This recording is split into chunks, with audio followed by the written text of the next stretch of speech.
लेकिन बड़े दुर्भाग्य की बात है, सबसे ज्यादा लीलाएं कामवन क्षेत्र में हुई, सबसे ज्यादा लीलाएं।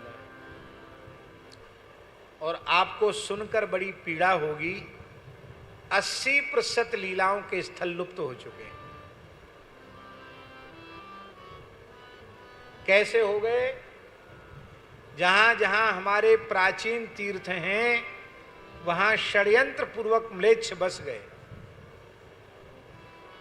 इतने मुसलमान हैं उस क्षेत्र में कि जहां जहां महाराज गया धाम है, गया कुंड है, गदाधर भगवान है, वहां मजार बनी, वहां मजार बनी, वहां मस्जिद बनी, सब जगह मजार बना दी। कुंडों को पाट दिया, तीर्थों को पाट दिया, वहां मजार बन गए, कब्रिस्तान हो गया। बड़ी दुखद बात है महाराज जी। साधुओं के बहुत स्थान थे, नहीं रह गए, हिंदू छोड़ छोड़ के भाग रहे हैं, उनकी संख्या बहुत बढ़ रही है। हमारी गौशाला के चारों ओर मेव हैं। यहां की क्या हालत देख रहे हैं आप? पूरे क्षेत्र में, पूरा वही क्षेत्र है,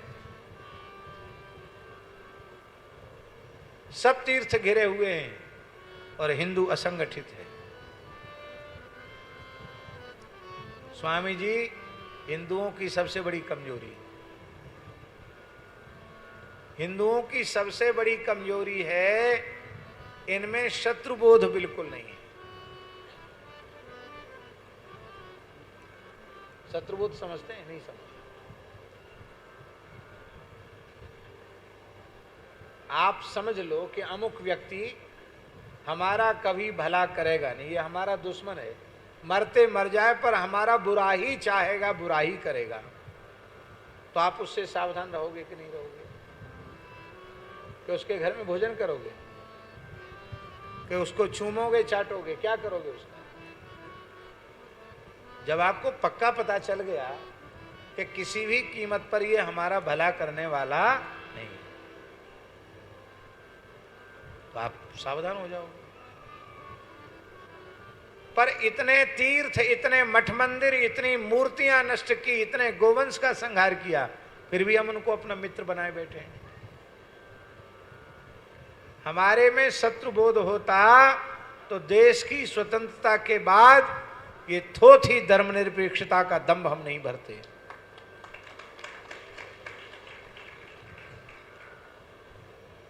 आज स्थिति यह है कि बहुसंख्यक हिंदुओं के देश में हिंदू अल्पसंख्यक हो रहा है।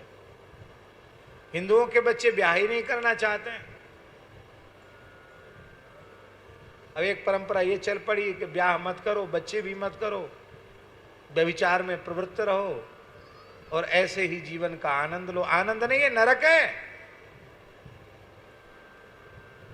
गृहस्थाश्रम की सफलता सदाचार संपन्न पुत्र पुत्रियों के जन्म से है। आपका पितृत्व सफल हो, माता का मातृत्व सफल हो, ये गृहस्थाश्रम में प्रवेश का प्रयोजन है। कम से कम प्रत्येक हिंदू के 3 बालक होने चाहिए। एक सेना में भेज दो, एक को अच्छे संस्कार देके बाबाजी बना दो। बाबाजियों की संख्या बहुत कम हो रही है। हाँ, इतनी कम संख्या हो रही है कि पुराने मठ मंदिरों पर स्त्रियां कब्जा कर रही हैं। और ये बात पक्की तौर पर समझ लीजिए, जिस विरक्त साधु सन्यासी के स्थान में स्त्री का प्रवेश हुआ, वो स्थान कभी न कभी जरूर नष्ट हो जाएगा। माताओं से मेरी प्रार्थना, मेरी बात का बुरा नहीं मानना, स्त्रियों को संन्यास नहीं लेना चाहिए। उन्हें अपने माता पिता के निकट रहकर उनकी सेवा करनी चाहिए।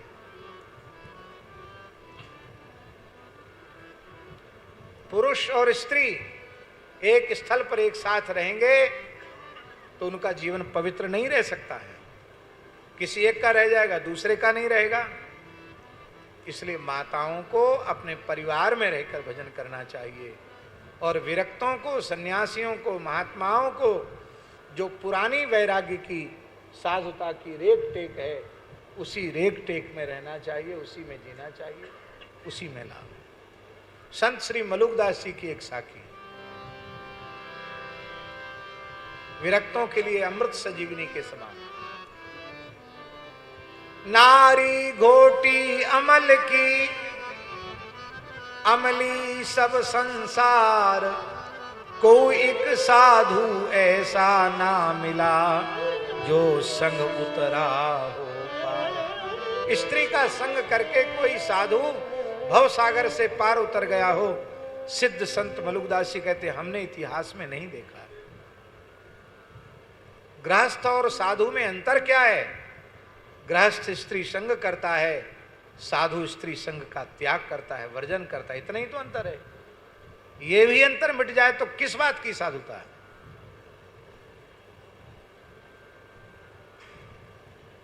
ये स्थिति हो रही महाराज। और महात्माओं का दोष नहीं है, उत्तराधिकारी नहीं मिल रहे हैं, तब जो आए जो सेवा करेगा उसको मिलेगा। इसलिए एक सेना में भेजो, एक को साधु बनाओ, और एक कहीं रह जाए तो उसको इंग्लैंड और जर्मन और फ्रांस और अमेरिका मत भेजो, उसको अपने घर में रखो, जो बुढ़ापे में मैया बाप की सेवा करे, घर का काम संभाले, घर में गौ ब्राह्मण साधु संत अतिथि उनका सत्कार करे। हैं मैया बाप पढ़े हैं भारत में, छोरा छोरी पढ़े हैं विदेश में। हमने ऐसे इतिहास देखे हैं महाराज जी कि मर गए, संस्कार करने नहीं आए, आने की भावना नहीं थे, उनको टिकट नहीं मिला। अब यहां कितने दिन तक रखें? अंत में उन्होंने कहा भाई फूंक ताप दो, संस्कार कर दो। बनारस की घटना है, एक अच्छे मारवाड़ी परिवार की माताजी वहां रहती थी, पोता विदेश में अमेरिका में रहता था। 2-3 दिन तक लाश को रखना पड़ा, तब वो आया, गर्मी थी, उसको गर्मी सहन नहीं हुई।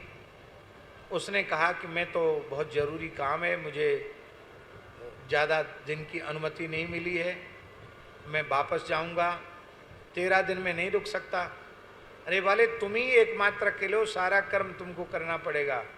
बोले किसी ब्राह्मण को प्रतिनिधि बना दो, पेमेंट बताओ क्या पेमेंट करना, मैं पेमेंट करके चला जाऊंगा। उसने जूते तक नहीं उतारे, लकड़ी देने की बात छोड़ दो, कुछ पैसे वैसे देख के चला गया। क्या आपके गृहस्थाश्रम का फल यही है? क्या मनुष्य रुपया कमाने की मशीन है?